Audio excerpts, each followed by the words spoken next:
নমস্কার। আজকে একটা এঁচোড়ের রেসিপি আপনাদের সাথে শেয়ার করব।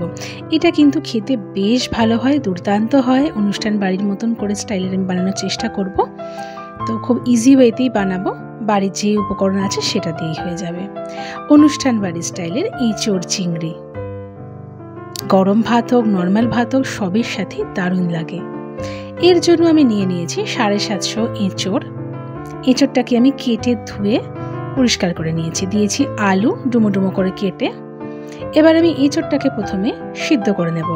দিয়ে দিয়েছি জল, সিদ্ধর পরিমাণ, আর সামান্য একটু লবণ আর হলুদ দিলাম, যাতে এঁচোড়ের ভেতরে একটু নুন হলুদটা যায়।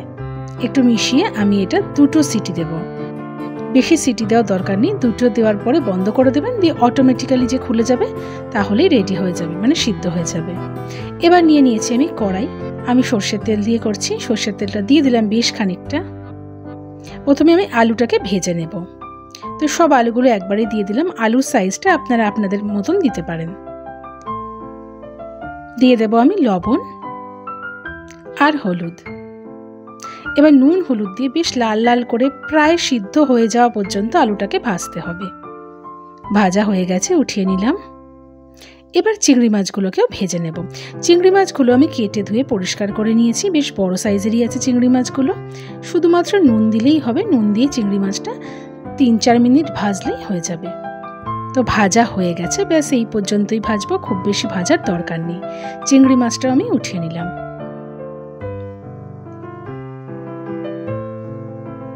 এবার এই তেলটার মধ্যে এঁচোড়গুলো যেটা সিদ্ধ করে নিয়েছিলাম সেটাকেও এবার ভেজে নেব।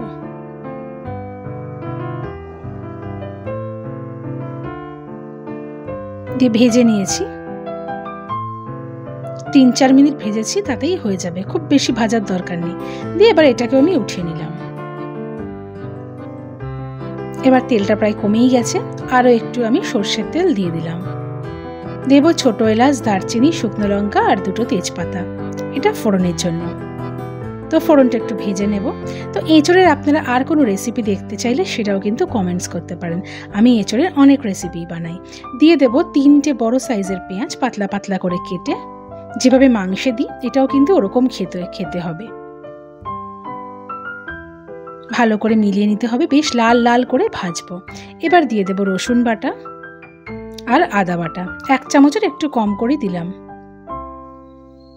এটাও কিন্তু পেঁয়াজের সাথে ভেজে নিতে হবে। যেভাবে আমরা মাংস রান্না করি আমি সেইভাবেই কিন্তু করছি এটা। দিয়ে দেব 2টো বড় সাইজের টমেটো, এভাবে কেটে দিয়ে দিয়েছি বড় বড় করে, সবই গলে যাবে।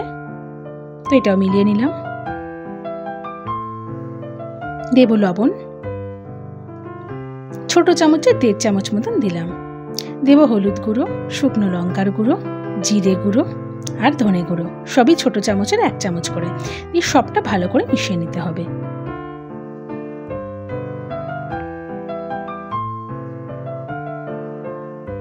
আপে কিছুক্ষণ রেখে দিয়েছি, দিয়ে ঢাকা দিয়ে দিয়েছিলাম। অনেকটাই মজে গেছে, টমেটোগুলো পুরো গলে গলে গেছে, একটু দাবিয়ে দাবিয়ে দিচ্ছি। দিয়ে আলুগুলো যেটা ভেজে উঠিয়ে রেখেছিলাম সেটা এখন প্রথমে দিয়ে দিলাম। দিয়ে আলুর সাথে একটু মশলাটাকে কষিয়ে নেব, তাহলে আলুগুলোও খুব টেস্টি হয়ে যায়। এবার আলুগুলো হয়ে গেলে দিয়ে দিলাম এঁচোড়গুলো। এঁচোড়গুলো দিয়েও সেম আমি ভালো করে সবটাই মিশিয়ে নেব।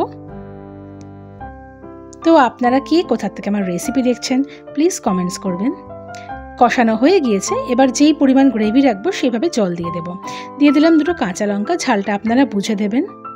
চিংড়ি মাছটাও দিয়ে দিলাম। আপনারা যদি কেউ চিনি দিতে চান এই পর্যায়ে দিয়ে দেবেন, আমি আর চিনি দিচ্ছি না এর মধ্যে।